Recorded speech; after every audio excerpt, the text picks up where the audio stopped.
Balu phone signals ద్వారా విద్యా దగ్గరికి వెళ్ళి నిజం తెలుసుకొని రోహిణికి ఊహించని షాక్ ఇచ్చిన మీనా. అసలు ఇదంతా ఎలా జరగబోతుందనేది ఈ వీడియోలో తెలుసుకుందాం.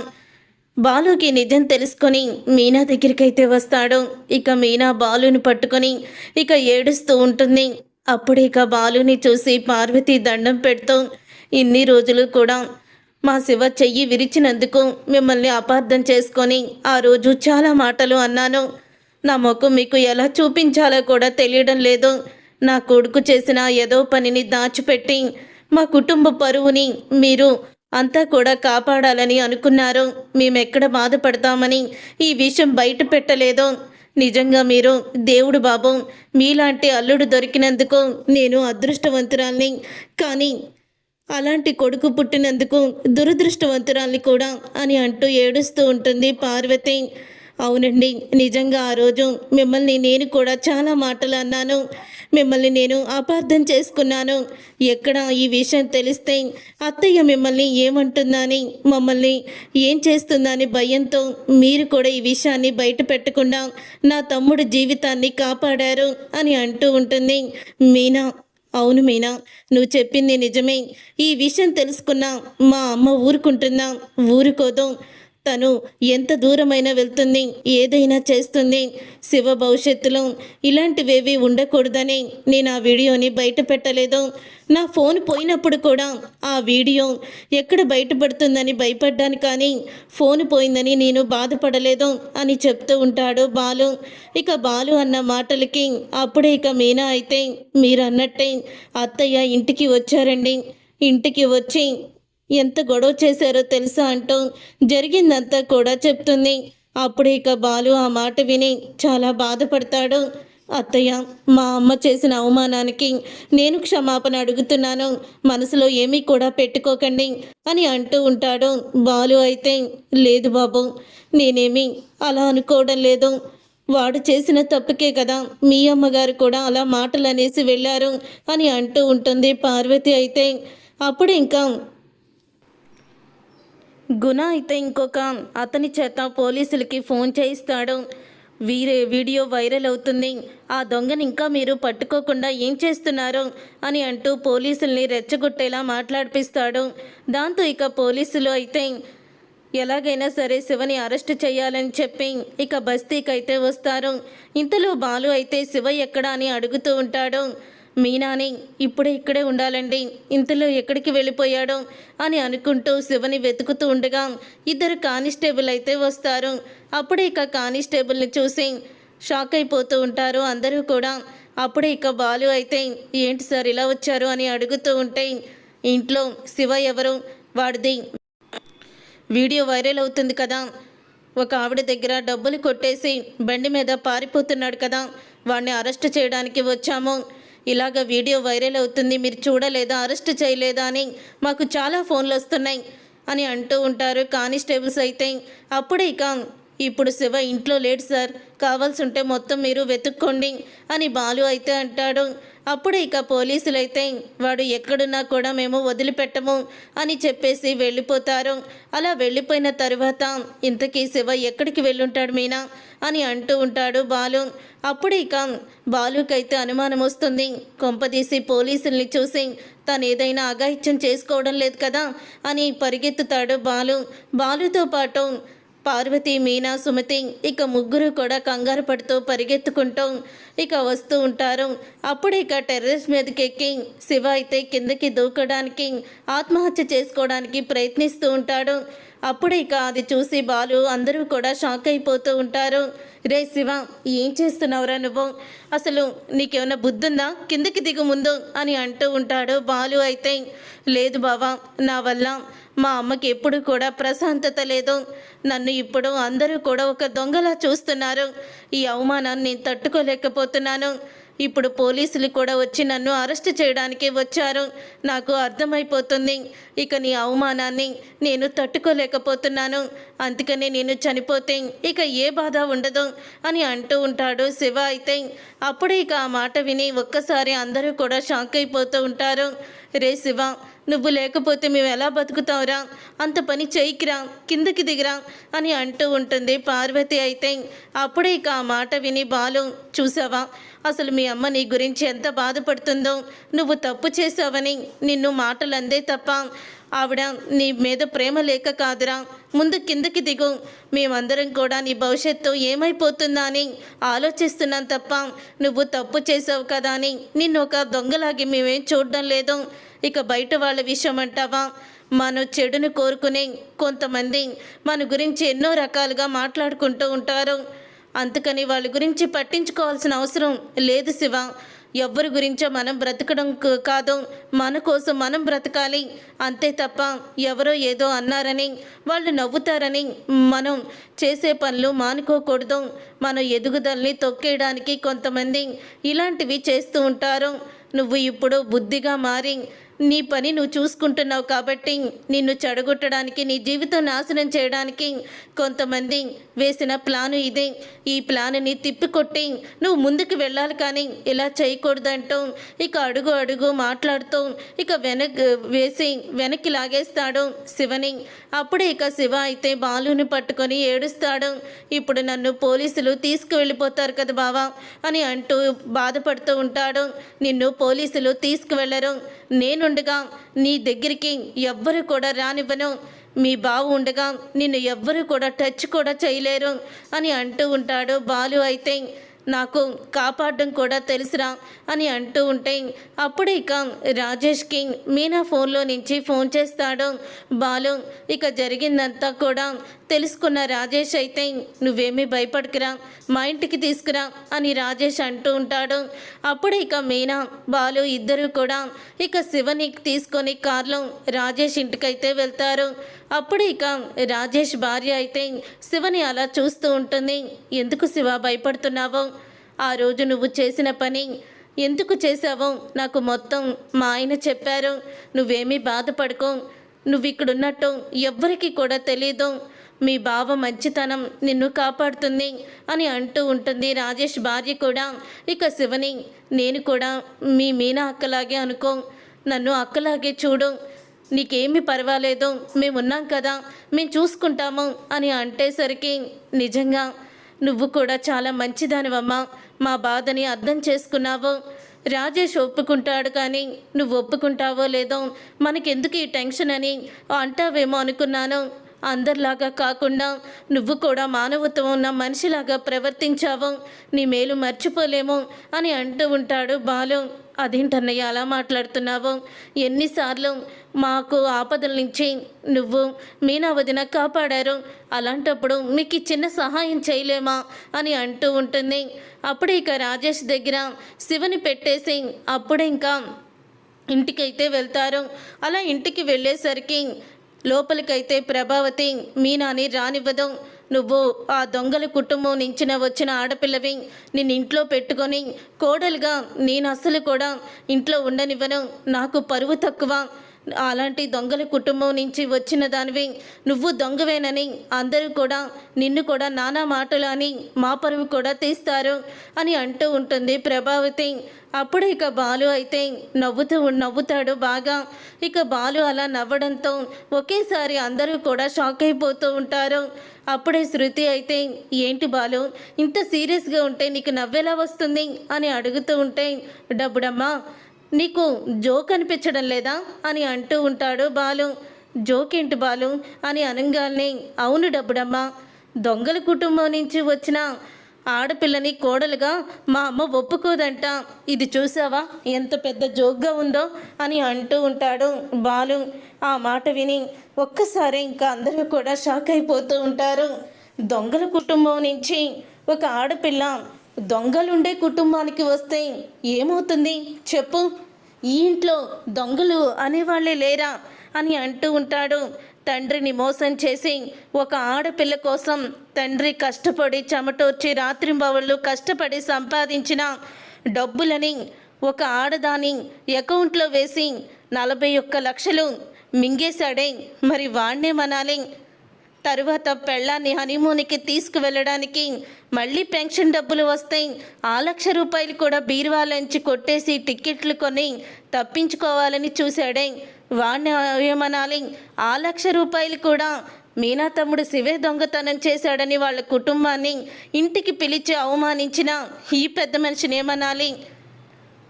నా భార్య నగల్ని బీరువాలో పెట్టుకొని కొడుకు అడిగాడని భర్తకి కూడా తెలియకుండా ఆ నగల్ని తీసుకొని కొడుకుని తాకట్టు పెట్టుకోమన్నా ఈ మహానుభావురాల్ని ఏమనాలి? ఏమనాలి ప్రభావతి? కాదు దొంగావతి. నగలు తాకట్టు పెట్టుకోమని ఇస్తే మొత్తానికి నగలు అమ్మేసి వేరే వాళ్ళ మీద నిందలు వేసి తప్పించుకోవాలని చూశారే. మరి వీణ్ణేమనాలి? ఏంటో నాకు ఎంత ఆశ్చర్యంగా ఉంది డబ్బుడమ్మ. వీళ్ళందరినీ చూస్తుంటే చివరికి ఇంట్లో పరిస్థితులు, ఇంట్లో వాళ్ళ గురించి అన్నీ తెలిసిన మా నాన్న కూడా శివదే తప్పు అంటున్నాడు. నాకు అదే ముందు ఆశ్చర్యంగా ఉంది అని అంటూ ఉంటాడు బాలు. ఇక బాలు మాటలకి సత్యం కూడా షాక్ అయిపోతూ ఉంటాడు. ఏంట్రా, ఏంటి ఇలా మాట్లాడుతున్నావు అని అంటూ ఉంటే, నేనన్న దాంట్లో తప్పేమన్నా ఉందా? ఏ తప్పు లేదే. ఇంట్లో లక్షలు కొట్టేసిన నీ కొడుకు, నగలు మింగేసిన నువ్వు, మా నాన్నకి ఇల్లు తెలియకుండా ఇల్లు తాకట్టు పెట్టి నీ కోడలికి పార్లర్లు పెట్టించావు. ఆ పార్లర్ని మింగేసిన ఈ పార్లర్లమ్మ, మీరందరూ దొంగలు ఇంట్లో ఉండగా మీనా దొంగల కుటుంబం నుంచి వచ్చిందని ఎలా అనగలుగుతున్నావమ్మా అని అంటూ బాలు అయితే చెప్తాడు. శివ తప్పు చేశాడు, దానికి నేను ఒప్పుకుంటాను. కానీ శివ చేసిన దానికి మీనాని శిక్షించాలని చూస్తే బాలు ఊరికి అస్సలు కూడా వదిలిపెట్టడు అని అంటూ ఉంటాడు బాలు అయితే. అప్పుడే ఇక మీనాని తీసుకొని లోపలికైతే వెళ్తాడు. ఏంటండి మీరేమీ మాట్లాడరే? వాడు అన్ని మాటలు అంటుంటే మీరు మౌనంగా ఉన్నారేంటి అని అడుగుతూ ఉంటుంది ప్రభావతి. మరి వాడడిగిన దానికి నువ్వు సమాధానం చెప్పకుండా మౌనంగా ఎందుకు ఉన్నావు ప్రభా? మరి నగలు కొట్టేసి నువ్వు నీ కొడుక్కి ఇచ్చావు, మరి దాన్ని దొంగతనమే అంటారు కదా. మరి నీ కొడుకు మరి అన్నిసార్లు దొంగతనం చేశాడు కదా, అది కూడా దొంగనే అంటారు. మరి ఇంట్లోనే మీరిద్దరు చేసిన దొంగతనాలు కూడా కనిపిస్తున్నాయి కదా. నేను ఎవరికి ఎటువంటి సమాధానం చెప్పను, ఎటువంటి సమాధానం నేను చెప్పలేను కదా అని అంటూ ఉంటే ఆ మాట విని ఒక్కసారి షాక్ అయిపోతూ ఉంటుంది ప్రభావతి. మీనా అయితే గదిలో బాధపడుతూ ఉంటుంది. అలా గదిలో బాధపడుతున్న మీనాని చూసి శృతి దగ్గరికి వెళ్ళి, బాధపడుకు మీనా, కొన్నిసార్లు ఇలాంటి నిందలు మోయాల్సి వస్తుంది అని ఓదారుస్తూ ఉంటుంది. బాలు, ఈ వీడియో గురించి నీకు ముందే తెలుసా అని అడుగుతూ ఉంటే, అవును డబ్బుడమ్మ, ముందే తెలుసు, కానీ ఇలా జరుగుతుందని అనుకోలేదు. నా ఫోను ఎలాగ పోయిందో కూడా తెలియడం లేదు. ఎవరో కావాలని నా ఫోన్ని దొంగతనం చేసి ఆ వీడియోని బయట పెట్టారు అని నాకు తెలిసి ఆ గుణాగాడే అనుకుంటున్నాను అని అంటూ ఉంటే, కానీ ఆ గుణాగాడి మనుషులు ఈ మధ్యకాలంలో నన్ను ఎవ్వరూ కూడా కలవలేదు. అలాంటప్పుడు నా ఫోను నా దగ్గర ఉండి ఎలా మిస్ అయిందో కూడా తెలియడం లేదు అని చెప్తూ ఉంటే, ఒక పంచే బాలు, నీ ఫోన్ సిగ్నల్స్ ద్వారా నీ ఫోన్ ఎక్కడుందో తెలుసుకోవచ్చు, నా ఫ్రెండ్కి నేను కాల్ చేస్తాను అని అంటూ ఉంటుంది శృతి. అప్పుడే ఇక బాలు మీనా ఇద్దరూ కూడా చెయ్యి డబ్బుడమ్మా అని అంటూ ఉంటారు. అప్పుడే ఇక వెంటనే బాలు మీనా ఫోన్ చేయమంటే శృతి అయితే తన ఫ్రెండ్కి ఫోన్ చేస్తుంది. తన ఫ్రెండ్కి ఫోన్ చేసి ఇక శృతి అయితే అంటూ ఉంటుంది, నేను ఒక ఫోన్ నెంబర్ ఇస్తాను, అది ఎక్కడనే ఉందో సిగ్నల్ అంతా కూడా చెప్పు అని అంటూ ఉంటే, సరేనే అని శృతి వాళ్ళ ఫ్రెండ్ అయితే అంటుంది. అప్పుడే ఇక శృతి నెంబర్ అయితే ఇస్తుంది బాలుది. ఇచ్చిన తర్వాత ఒక 5 నిమిషాల్లో ఫోన్ చేస్తాను అని అంటూ ఉండగా ఇక ఫోన్ అయితే స్విచ్ ఆఫ్ ఉంటే తెలుస్తుందంటావా అని అడుగుతూ ఉంటుంది మీనా. అదేమో కష్టమే అని అంటూ ఉంటుంది శృతి. అప్పుడే శృతి వాళ్ళ ఫ్రెండ్ 5 మినిట్స్ అయిన తర్వాత ఫోన్ అయితే చేస్తుంది. ఫోన్ చేసి అది స్విచ్ ఆఫ్ అయ్యింది, కానీ లాస్ట్ సిగ్నల్ మాత్రం ఈ అడ్రస్లో నుంచి వచ్చిందని అడ్రస్ అయితే ఇస్తుంది. అప్పుడే ఇక గుణ అడ్రస్ అయితే తెలుస్తుంది. ఇక గుణ అడ్రస్ తెలియడంతో, అయితే ఇదంతా కూడా నేను అనుమానపడ్డట్టే గుణగాడే చేశాడు అని అంటూ ఉంటాడు బాలు. ఆగండి, ఇప్పుడు నిజ నిజాలు తెలుసుకోకుండా ఎవరి మీదకి వెళ్ళకూడదు అని అంటూ ఉంటుంది మీనా. తర్వాత ఇక విద్య అయితే ఈ బాలు ఫోన్ని నా దగ్గరే పెట్టేసి వెళ్ళింది ఈ రోహిణి. ఇప్పుడు ఈ ఫోన్ని ఏం చెయ్యాలో అని అనుకుంటూ ఫోన్ అయితే ఇక ఒక్కసారి స్విచ్ పట్టుకోవడంతో ఫోన్ ఆన్ అయిపోతుంది. అమ్మో, ఫోన్ ఆన్ అయిపోయింది, మళ్ళీ స్విచ్ ఆఫ్ చేసేయాలి, ఎవరొకళ్ళు ఫోన్ చేస్తారు అని ఫోన్ ఆఫ్ చేసేస్తుంది. ఇంతలో శృతి వాళ్ళ ఫ్రెండ్ అయితే మళ్ళీ ఫోన్ చేస్తుంది. ఇప్పుడేనే సిగ్నల్ అందింది అని అంటూ ఉంటే ఎక్కడ అని అనగానే ఇక అడ్రస్ అయితే చెప్తుంది. అప్పుడు ఇక అడ్రస్ చెప్పడంతో ఏవండి, ఇది విద్య ఉండే అడ్రస్లా ఉంది అని అంటూ ఉంటుంది మీనా. అవును మీనా, నువ్వు చెప్పింది కూడా కరెక్టే, ఇది ఆ విద్యాదే అనుకుంటున్నాను, పదండి వెళ్దాం అని ముగ్గురు కూడా బయలుదేరుతారు. మీనా, శృతి అలాగే బాలు ముగ్గురు కూడా. అప్పుడే ఇక వాళ్ళ ముగ్గురు కూడా విద్య దగ్గరికి వెళ్ళేసరికి విద్య వాళ్ళ ముగ్గురిని చూసి షాక్ అయిపోతూ ఉంటుంది. ఏంటి బాలు, ఇలా వచ్చారేంటి అని అడుగుతూ ఉంటే నా ఫోన్ ఏది అని అడుగుతూ ఉంటాడు బాలు. నీ ఫోనా? నీ ఫోను నా దగ్గర ఎందుకుంటుంది అని విద్య అంటూ ఉంటుంది. అప్పుడు ఇక మీనా అయితే విద్య చంప పగలగొడుతుంది. దాంతో ఒక్కసారి విద్య షాక్ అయిపోతూ మీనా అని అనగానే నీ దగ్గరే ఫోన్ ఉందని నాకు తెలుసు, ఫోను ఎక్కడుంది అని అడుగుతూ ఉంటుంది మీనా. అప్పుడు ఇక పక్కనే ఉన్న హ్యాండ్ బ్యాగ్ని చూసిన శృతి వెంటనే హ్యాండ్ బ్యాగ్ దగ్గరికి వెళ్ళి హ్యాండ్ బ్యాగ్లో అయితే చూస్తుంది. దాంట్లో బాలు ఫోన్ అయితే ఉంటుంది. ఇదిగో మీనా ఫోను అని అంటూ ఉంటుంది శృతి. దీన్నేమంటారు, మా ఆయన ఫోను నీ దగ్గరికి ఎలా వచ్చింది అని అడుగుతూ ఉంటుంది మీనా. చెప్తావా లేకపోతే నిన్ను ఇప్పుడే పోలీస్ స్టేషన్కి తీసుకువెళ్ళమంటావా అని అనగానే చెప్తాను అది అని తడబడుతూ ఉండగా అప్పుడే ఇక రోహిణి అయితే ఫోన్ చేస్తుంది. రోహిణి ఫోన్ చేసి విద్య మాట్లాడుతుందని అనుకుంటూ, వసే విద్య, మనం అనుకున్నట్టే ప్లాన్ అంతా కూడా సక్సెస్ అయిపోయింది, కానీ ఆ మీనా బాలు ఇంట్లో నుంచి కదిలేలా కనపడతలేదు అని రోహిణి అయితే అంటుంది. వెంటనే విద్య కాల్ కట్ చేసేస్తుంది. అప్పుడు ఇక మీనా మరోసారి చంప పగలగొడుతుంది విద్యాది. అంటే రోహిణియే ఈ ఫోన్ని దొంగతనం చేసిందా అని అడుగుతూ ఉంటే అది అని తడబడుతూ ఉంటుంది విద్య. చెప్తావా లేదా అని అనగానే అవును, రోహిణియే ఈ ఫోన్ దొంగతనం చేసి వీడియోని గుణాకి ఇచ్చింది. అసలు గుణాకి రోహిణికి సంబంధం ఏంటి చెప్పు అని అనగానే అది అని అంటూ ఉంటే అసలు రోహిణి గురించి నీకేం తెలుసో చెప్పు, రోహిణికి గుణాకి సంబంధం ఏంటి, ఎందుకు మమ్మల్ని ఇంట్లో నుంచి బయటికి పంపించేయాలనుకుంది, చెప్తావా లేకపోతే ఇక్కడే నీ పీక నొక్కేమంటావా అని మీనా అయితే ఇక విద్య పీక పట్టుకుంటుంది. అప్పుడు ఇక విద్య అయితే ఆగు మీనా చెప్తాను అని అంటూ మొత్తం జరిగిందంతా చెప్తుంది. అది రోహిణి గురించి మీరు ఎక్కడ నిజాలు తెలుసుకుంటారో అని, ఇదంతా చేసింది రోహిణి అని, రోహిణి కోటీశ్వరాలు కాదని మొత్తం నిజాలన్నీ బయట పెట్టిపోతుంది విద్య.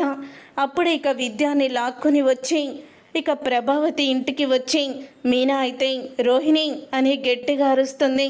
దాంతో ఇక అందరూ కూడా బయటికి వస్తారు. ఇక విద్యాని మీనా దగ్గర చూసి షాక్ అయిపోతూ ఉంటుంది రోహిణి. మా ఆయన ఫోను కొట్టేసి దాంట్లో ఉన్న నా తమ్ముడు వీడియోని ఎందుకు గుణాకి ఇచ్చావో అని అడుగుతూ ఉంటుంది. అప్పుడు ఇక ఆ మాట విని ఒక్కసారి అందరూ షాక్ అయిపోతూ ఉంటారు. ఏం మాట్లాడుతున్నావు నువ్వు అని అనగానే అప్పుడే రోహిణి చెంప పగలగొట్టి చెప్పు, ఇప్పుడు నిజం చెప్పు, ఏం మాట్లాడుతున్నానా, నీ ఫ్రెండ్ విద్య నీ గురించి మొత్తం నిజాలన్నీ బయట పెట్టింది, దాన్ని కూడా ఇలాగే పీకాను, కోటీశ్వరాలు కాదని, నీకు ముందే పెళ్ళయ్యి చింటూ నీ కన్న కొడుకు అని నిజాలన్నీ మేము బయటికి తీస్తామని నువ్వింత నాటకం ఆడావు కదా అని అంటూ ఉంటుంది మీనా. ఒక్కసారే షాక్ అయిపోతూ ఉంటారు అందరూ కూడా. ఇక షాక్ అయిపోతూ ఉండగా అప్పుడు ఇక అడుగుతూ ఉంటాడు సత్యం, ఏంటమ్మా మీనా నువ్వు చెప్పేది? అవును మావయ్య, ఈ రోహిణి ఎంత పెద్ద మోసగత్తో మీకు తెలీదు. మనోజ్ని పచ్చి అబద్ధాలు ఆడి తను పెళ్లి చేసుకుంది, మేము చింటూని దత్తత చేసుకుంటున్నామని చెప్పి మళ్ళీ తన బండారం ఎక్కడ బయటపడిపోతుందా అని ఆ గుణ మా మీద ఉన్న కోపాన్ని క్యాష్ చేసుకొని వీళ్ళిద్దరూ కూడా చేతులు కలిపి నా భర్త ఫోన్ని కొట్టేసి ఆ వీడియోని గుణ చేతికి ఇచ్చి వీడియో వైరల్ అయ్యేలా చేసింది రోహిణియే. మళ్ళీ ఏమీ తెలియనట్టు ఏమీ ఎరగనట్టు తనైతే అందరి ముందుకొచ్చి నాటకాలు ఆడుతుంది అని చెప్పగానే ఒక్కసారే షాక్ అయిపోతూ ఉంటాడు. మనోజ్ కూడా అప్పుడేక చెప్పు, ఇందాక నువ్వు నాకు చెప్పిన నిజాలే బయట పెట్టు అని అనగానే ఇక తప్పదు రోహిణి, నీ గుట్టు బయట పడిపోయింది, ఇక నిజాలు చెప్పేయడమే కరెక్టు అని అంటూ ఉంటుంది విద్య. అప్పుడే ఇక ప్రభావతి అయితే నీ ఫ్రెండ్ చెప్పేది నిజమేనా అని అడుగుతూ ఉంటుంది. అప్పుడే ఇక అవును అని నిజాన్ని బయట పెడుతుంది రోహిణి. నాకు ముందే పెళ్ళయిందని నిజాల్ని చెప్తుంది. ఇక అది తెలుసుకొని ఒక్కసారి ప్రభావతి అందరూ కూడా షాక్ అయిపోతూ ఉంటారు.